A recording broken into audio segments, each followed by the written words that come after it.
Welcome back. Cancel culture in America's classrooms. Teenagers being chastised for their conservative beliefs. Unbelievable. Meet Avery Severson, who was so inspired by Charlie Kirk that she decided to start a Turning Point U.S.A. chapter at her Minnesota high school. She described the fallout she received on Fox and Friends. Watch. And these rumors online started going around about me, accusing me of sending racist, terrible, hateful messages to a black student at my school with no evidence pointing to me. And in Virginia, teenager Julia Sayville had to leave school after being shamed over her Black History Month project on Candace Owens. She shared her story with Tucker Carlson. I received an email that morning of my presentation that it was disrespectful of me to highlight her as a black trailblazer, and she stated how she believed Candace was racist. Unbelievable. How did America get here? Why are innocent teens being caught in the crosshairs? Joining me right now is Charlie Kirk. He is the founder of Turning Point USA, and Candace Owens. She is the host of Candace on the Daily Wire. Good morning to you both. Thank you so much for being here. Charlie, kick us off here. Your reaction to what you just saw. This is a cultural fire alarm. I mean, we have young people that want to start groups or even write an essay like about Candace in support of their country, and they are being accused of things that they not even didn't do, but things they don't believe. Where are the adults in this situation? You know, the incident in Minnesota is so telling. So Avery was accused by the entire school with walkouts, with demonstrations and protests, with no evidence whatsoever. And the FBI got involved, the police got involved, and it turned out to be all a hoax, completely fake. And yet they won't say who made up those messages, interestingly enough.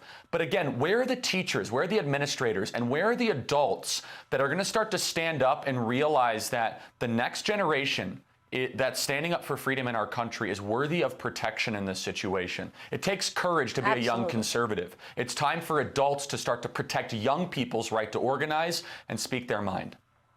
And Candace, the mainstream media and big tech is fanning the flames. Look, earlier this week, Facebook blocked users from sharing a New York Post and Daily Mail story on the co-founder of Black Lives Matter and her $3.2 million real estate holdings.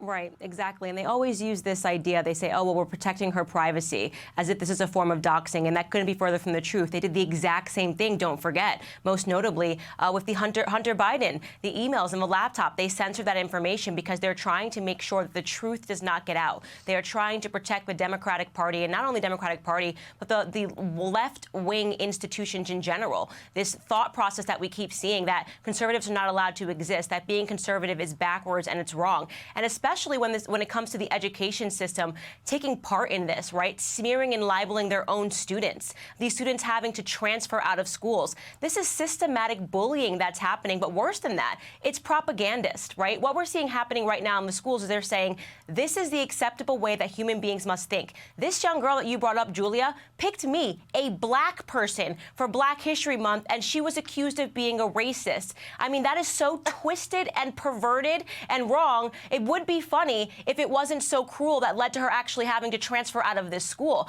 This is a problem, and Charlie, you are correct. Parents have to start speaking out, not just speaking out, but suing. You have to start suing these schools because they're ruining the lives of young children. That's right. Let's talk about that. Let's talk about suing and how some families are pushing back in the next block. Welcome back. I am back with Charlie Kirk, the founder of Turning Point USA, and Candace Owens, the host of Candace on the Daily Wire. I want to talk about this letter that is circulating the internet, and this is a letter from Andrew Gutman. He is the father of a girl in seventh grade. She's been at Brearley since kindergarten. He says if the administration were genuinely seriously about diversity, it would not insist on the indoctrination of its students and their families to a single mindset, most reminiscent of the Chinese Cultural Revolution. He goes on to say, I object to the view that I should be judged by the color of my skin. I cannot tolerate a school that not only judges my daughter by the color of her skin, but encourages and instructs her to prejudge others by theirs. Candace.